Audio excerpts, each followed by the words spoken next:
BACE Study Journal by Ava Rotundo. First topic is the immune response. Some misconceptions/misunderstandings I had was that I believed that all immune responses were immediate. However, there are innate, which are immediate, and adaptive, which are delayed responses.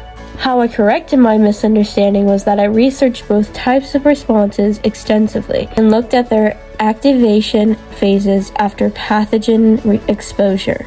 This helped me visualize how innate immunity acts first through barriers like skin or phagocytes before adaptive immunity kicks in with T cells and B cells producing antibodies.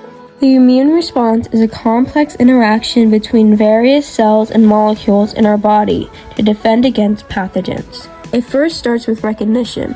The immune system recognizes foreign invaders through antigens, which are unique molecules on the surface of pathogens. Then it goes to activation. Once a pathogen is recognized, immune cells called lymphocytes, which are B cells and T cells, are activated. B cells produce antibodies, which are proteins that specifically target and neutralize the pathogen. T cells, on the other hand, can directly kill infected cells or help other immune cells. Then it goes to response. The immune system mounts a response to eliminate the pathogen. This can involve various cells and mechanisms, such as phagocytes that engulf and digest pathogens, and the release signaling molecules called cytokines that coordinate the immune response. And it ends with memory. After the pathogen is cleared, the immune system retains a memory of the invader. Memory B cells and T cells remain in the body, allowing for a faster and more effective response if the same pathogen is encountered again. The next one is antibiotic resistance. Misconceptions/misunderstandings that I had were that antibiotic resistance only arises from overuse in humans. However, it can also occur due to agriculture use of antibiotics in livestock or natural mutations within bacterial populations. How I corrected my misunderstanding was that I reviewed studies on antibiotic-resistant patterns globally and looked at contributing factors such as misuse in healthcare settings and environmental impacts on bacterial evolution. Antibiotic resistance occurs when bacteria involve mechanisms to resist the effects of drugs designed to kill them or inhibit their growth. Here's how antibiotic develops. It could start with mutation, where bacteria can undergo genetic mutations that make them resistant to the effects of an antibiotic. These mutations can happen randomly or be induced by exposure to antibiotics. It could also be through gene transfer. Bacteria can acquire resistance genes from other bacteria through a process called horizontal gene transfer. This can occur via transformation, which is uptake of DNA from the environment, transduction, transfer by viruses, or conjugation, direct transfer between bacteria. Or it could be selective pressure. When antibodies are used, they kill susceptible bacteria, but resistant ones survive and multiply. Over time, the proportion of resistant bacteria increases. Next is enzyme functionality. Misconceptions I had were enzymes could work under any conditions. However, enzymes have optimal conditions like temperature and pH where they function best. How I corrected it was that I conducted experiments using different temperatures and other people did pH on enzyme activity like catalyze. I demonstrated how deviations from optimal conditions lead to decreased enzyme activity. Enzymes are biological catalysts that speed up chemical reactions without being consumed in the process. Factors affecting enzyme activity. Temperature. Enzymes have an optimal temperature range. Too high or too low temperatures can denature the enzyme, altering its structure and function. pH. Each enzyme works best at a specific pH level. Deviations from this optimal pH can reduce enzyme activity.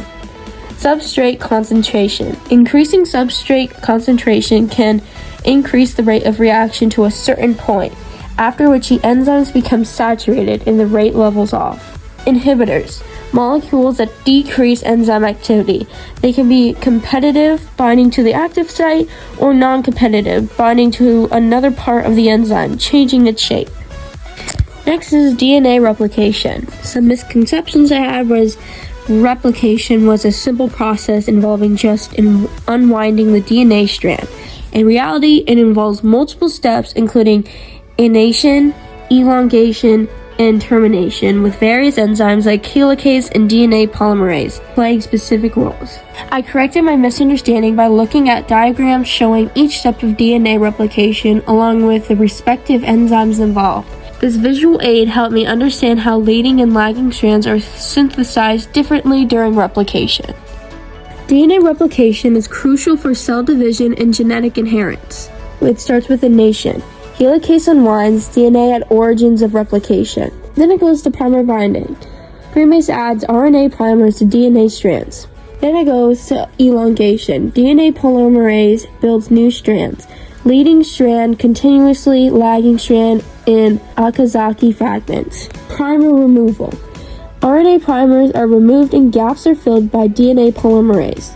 Ligation. DNA ligase seals gaps between Okazaki fragments. Termination. Replication completes, resulting in two identical DNA molecules. The process of cellular respiration. Some misconceptions I had was that it was solely an aerobic process involving oxygen. However, there are anaerobic pathways as well. I corrected this by researching both aerobic respiration, which includes glycolysis, the Krebs cycle, and oxidative phosphorylation, and anaerobic processes like fermentation. I looked at flowcharts illustrating each pathway's steps along with their energy yields, ATP production. This helped me understand how different organisms adapt their metabolic processes based on oxygen availability. Cellular respiration is essential for energy production in cells. With aerobic respiration, it goes with glycolysis, which is in cytoplasm, citric acid cycle, also known as Krebs cycle, in the mitochondria, electron transport chain, which is in the inner mitochondria membrane, and overall it produces up to 36 to 38 ATP per glucose. Then we have the anaerobic respiration, which is the glycolysis in cytoplasm, fermentation, and overall produces only 2 ATP per glucose with no oxygen required. 3 methods/strategies that will enhance your study routine. First, testing yourself with flashcards and quizzes forces you to actively retrieve knowledge, which updates and strengthens the memory. When using flashcards to study, it's best to mix the deck with multiple subjects. Interleaving or mixing the concepts you focus on in a single session can lead to better retention than practicing a single skill or topic at a time. Last, spacing your review across multiple days allows for rest and sleep between sessions. While offline, the brain is actively at work storing and integrating knowledge in the neocortex. I will use these study skills in preparation for the BACE to accomplish a score that is above an 80%. I will make a Quizlet study set on various topics and study them until the day of the exam.